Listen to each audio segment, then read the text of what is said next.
Was jy al in 'n situasie soos hierdie van die Sanhedrin daar in Handelinge 4? Hulle sien die bewyse met hulle eie oë.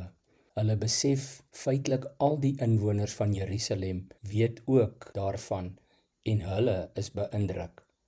Maar hulle self wil dit nie aanvaar nie. In die boodskap in Handelinge 4 vers 16 lees ons hoe die Joodse raadslede die lot van die apostels Petrus en Johannes bespreek. Wat gaan ons met hierdie mense maak, het hulle gevra. Dat 'n onmiskenbare wonder deur hulle plaasgevind het, is vir al die inwoners van Jerusalem duidelik. Ons kan dit nie ontken nie. Iets wat ons op baie plekke in die Bybel lees en selfs in ons eie lewens al waarskynlik teëgekom het, is dat bewyse alleen nie 'n hart verander nie. Die Joodse raadslede kon die wonderwerk nie ontken nie. In vers 14 staan daar: om alles te kroon, het die man wat verlam was ook nou gesond langs hulle gestaan. En nog steeds het hulle besluit om die bewys te ignoreer en bloot vanuit hulle eie verstokte, vooropgestelde sienswyse te reageer. Genade en oortuiging is twee verskillende dinge.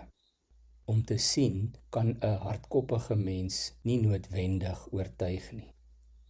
In vers 16 het hulle self erken in hulle eie vergadering dat die wonderwerk waar is en oral bekend is. So, dit is nie 'n bewysprobleem nie. Daar staan die bewys langs hulle. Maar vroeër reeds in Handelinge 3 vers 17 tot 19 gee Petrus self vir die skare die voordeel van die twyfel. Hy sê: en nou broers, ek weet dat julle uit onkunde opgetree het, soos ook julle leiers, maar op hierdie manier het God in vervulling laat gaan wat hy vroeër by monde van al sy profete aangekondig het, naamlik dat die Christus sou ly. Bekeer julle en draai terug, sodat julle sondes uitgewis kan word. Daar is tog by God genade vir mense wat verkeerd opgetree het, sonder om dit ten volle te besef. Dit staan in kontras met die raadslede, wat wel sien en steeds kies om hulle harte te verhard. Is daar 'n verskil tussen iemand wat nog nie verstaan nie en iemand wat wel verstaan en wegdraai? Waar staan jy wanneer God se waarheid voor jou duidelik word? Laat jy jou deur die Gees lei en oortuig, of kies jy om hom nie eers 'n kans te gee nie? Ten spyte van hulle eie oortuiging, kies die Joodse raad om die getuienis te onderdruk eerder as om daarvoor te buig. Hoofstuk 4 vers 17 en 18. Hulle vra nie, is dit waar nie, maar hoe stop ons dat dit weer gebeur?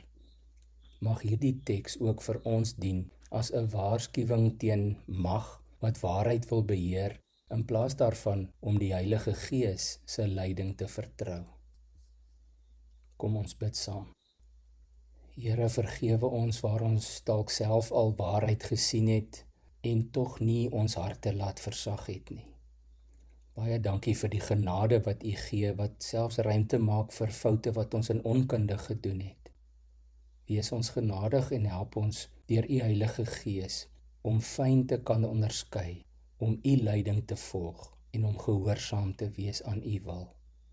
Amen.